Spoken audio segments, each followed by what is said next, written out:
இன்றைக்கு எதிரும் புதிருமாக இருந்த டிடிவி தினகரன் அவர்களும் எடப்பாடி பழனிசாமி ஒன்றிணைந்திருக்கிறார்கள் ஜனநாயக கூட்டணியில். அவர்கள் நினைத்தால் திரு ஓபிஎஸ் அவர்கள் அடிப்படை உறுப்பினர் நீக்கப்பட்டு விட்டார். அதனால அந்த கட்சியில் சேர்த்துவதற்கு எந்தவித வாய்ப்பும் இல்லை. வெல்கம் டு பாலிடிக்ஸ் பேசுறாங்க.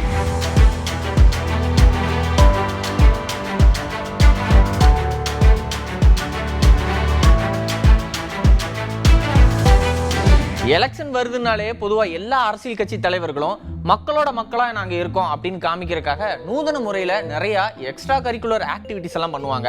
உதாரணத்துக்கு ஹோட்டலில் போய் தோசை ஊற்றி கொடுத்து ஓட்டு கேட்கறது, பரோட்டா போடுறது, டீ போடுறது, துணி துவைச்சு கொடுக்கறது, இப்படி நிறையா பண்ணுவாங்க. அந்த வகையில் முதல் முறையாக களம் காண போகிற தாவேக்காவுடைய கொள்கை பரப்பு செயலாளர் அருண்ராஜ் ஹரோகர கோஷத்தோட காவடி எடுத்து கொஞ்ச நேரம் டான்ஸ் ஆடிருக்காரு.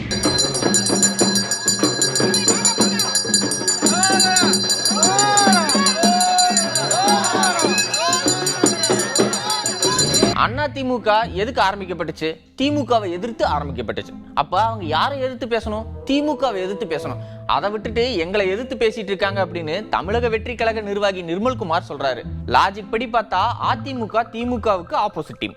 டிஎம்கே வெஸ் ஏடிஎம்கே அப்படின்னு இருந்த போட்டியை நீங்க என்ன சொன்னீங்க? டிஎம்கே வெஸ் டிவிகேன்னு சொல்றீங்க. அப்ப கூட டிவிகேவை அட்டாக் பண்ணாம இருந்த ஏடிஎம்கே அவங்க கூட கூட்டணி இல்ல, அதுவும் இல்லாம ஊழல் கட்சின்னு தலைவர் விஜய் சொன்ன உடனே திருப்பி அட்டாக் பண்ணாம இருப்பாங்களா?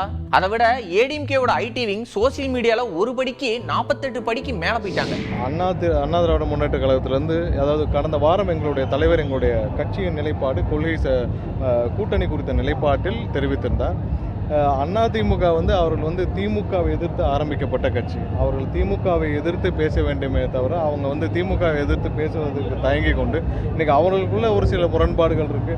அதை மாற்றுவதற்காக எங்களை பற்றி பேசிக் கொண்டிருக்கிறார்கள். எங்களுக்கு எங்களுடைய தலைவர் சொன்னதை போல எங்களுக்கும் திமுகவிற்கு மட்டும்தான் போட்டி. எங்களுக்கு மற்றவர்களை பற்றி, களத்தில் இல்லாதவர்களை பற்றி எந்த கவலையும் இல்லை.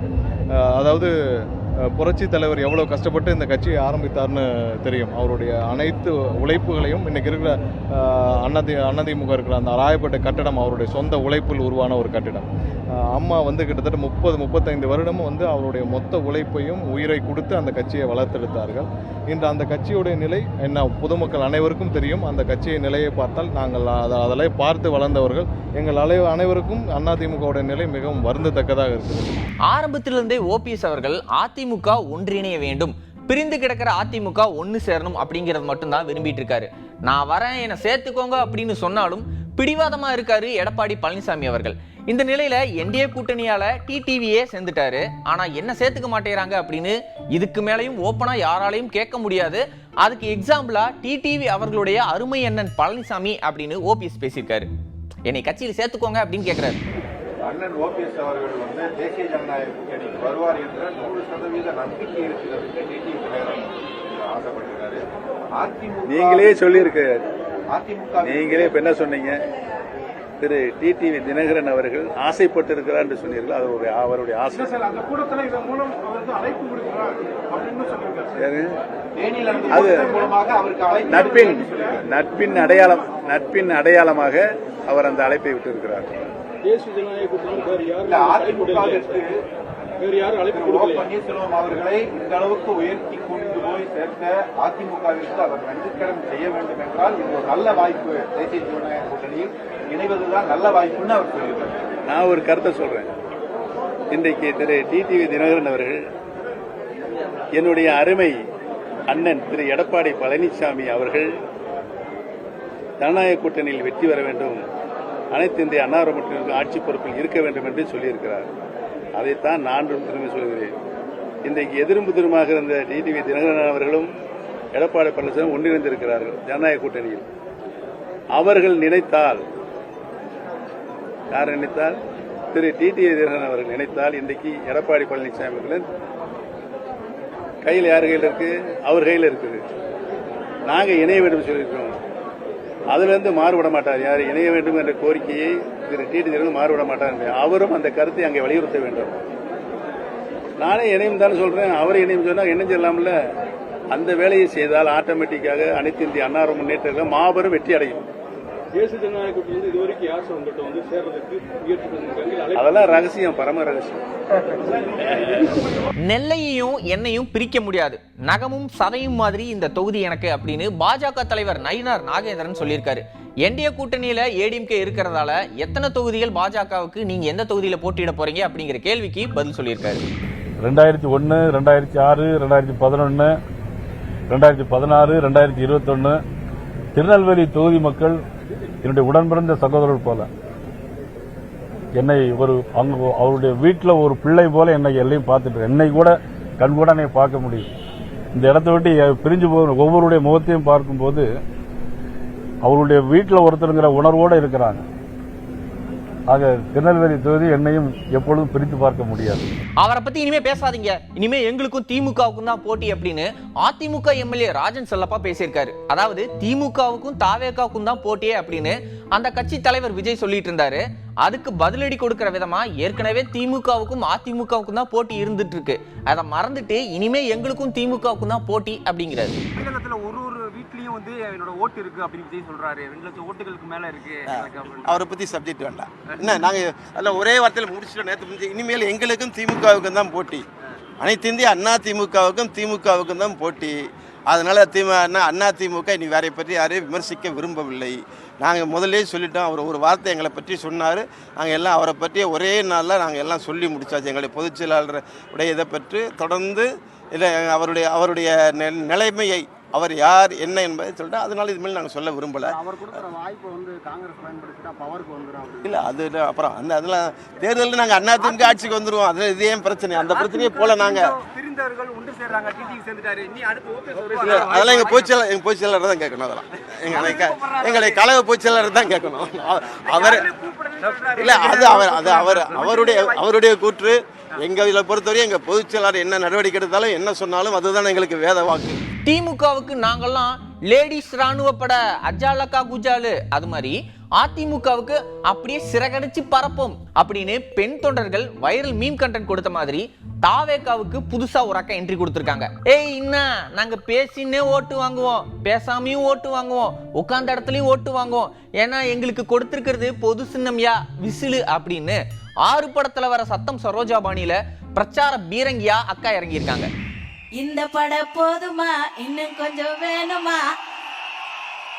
இந்த பட போதுமா, இன்னும் கொஞ்சம் வேணுமா? என்னவோ நம்மள வந்து ஒரு லேடிஸ்னு அது ஒருத்தி அப்படின்னு அசால்ட்டா சொல்றாங்க. நாங்க ஒருத்தி இல்ல, ஒரு தீ பண்ணாங்க, ஒரு தீ. இந்த தீயால வழக்க ஏத்தலாம், எரிமலையாவும் வெடிக்கலாம், அந்த தீய சக்தியையும் எரிக்கலாம். இவங்க நம்ம தலைவரை பார்த்து பேச மாட்டாரு அப்படின்றாங்க. பேசினாலும் தப்பா, பேசினாலும் தப்பா. என்னங்கடா உங்க பேச்சு? பேசினாலும் தப்புன்றீங்க, பேசினாலும் தப்புன்றீங்க. என்னதான் நினைச்சுக்கிறீங்க? அதை பத்தி உனக்கு என்ன கவலை? நாங்க பேசாமலே ஓட்டு வாங்குவோம், பேசி ஓட்டு வாங்குவோம், உட்கார்ந்த இடத்துல ஓட்டு வாங்குவோம்.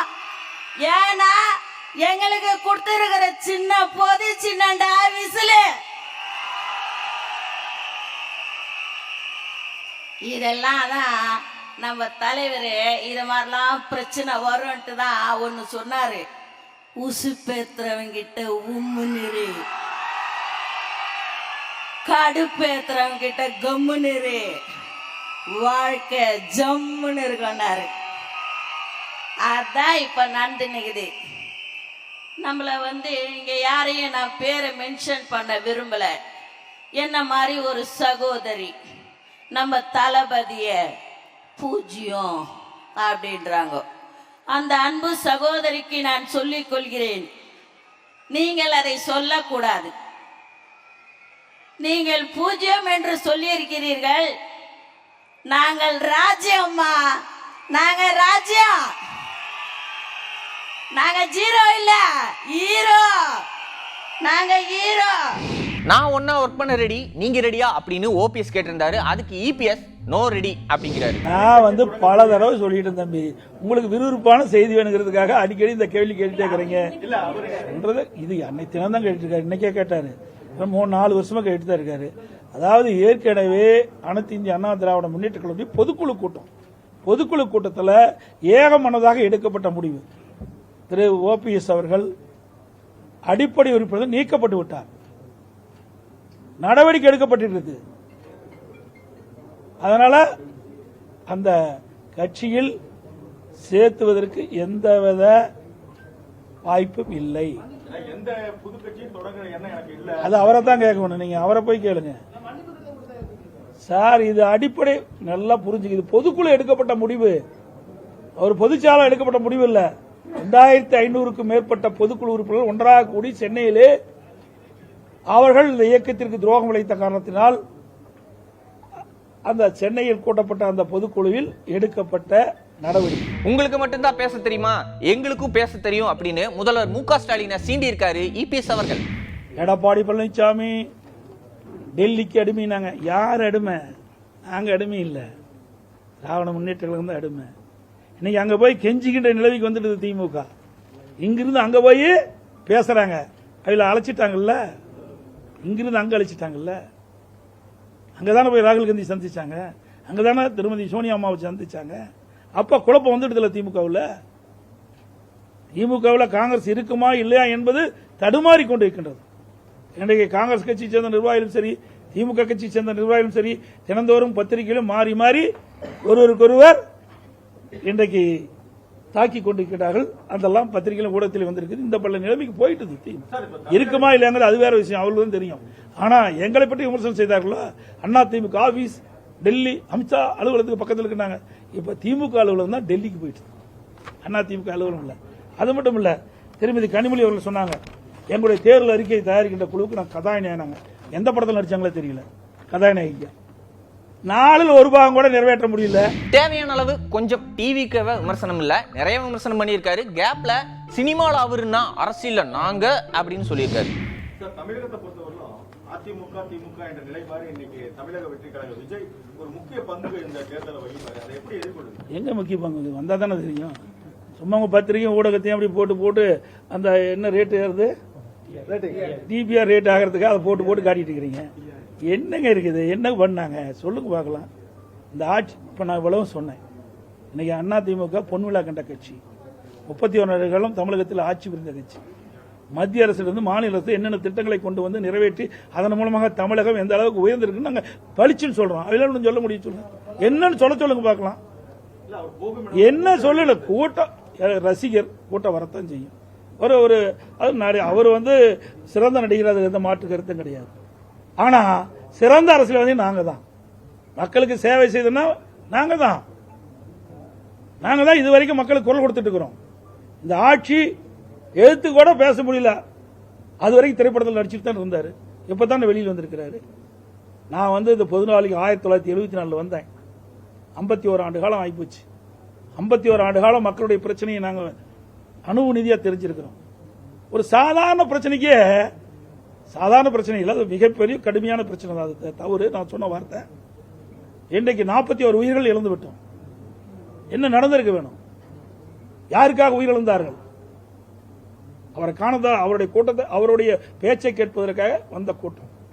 என்ன பண்ணிருக்கணும்? நேரடியாக அங்க போயிருக்கணும். நாங்களாம் ஓடல, நாங்க எந்த கட்சி அந்த கட்சின்னு பார்க்கல.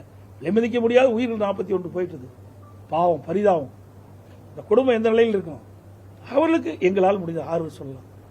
அந்த ஆறுதல் கூட உங்களால சொல்ல முடியலையே. அப்புறம் கட்சி நடத்தி என்ன செய்ய போறீங்க? இதே அம்மா இருந்தது, அம்மா இருக்கும்போது சுனாமி வந்தது, அதிகாரிகள் எச்சரிச்சாங்க, அதையும் மீறி கடலுக்கு போய் பார்த்தாங்க. எதையுமே செய்யாம திரைப்படத்தில் இருக்க வரைக்கும் சம்பாரிச்சிங்க. இப்ப விட்டுட்டு வந்தீங்க, நான் பல்லாயிரக்கணக்கு கோடி விட்டுட்டு வந்தேங்கிறீங்க. யாருக்கா விட்டுட்டு வந்தீங்க? இன்னைக்கு மாதிரியே அடுத்து யாரெல்லாம் அரசியல் பேசுறாங்க அப்படிங்கறத அடுத்த எபிசோட்ல பார்க்கலாம். அதுவரை நன்றி, வணக்கம்.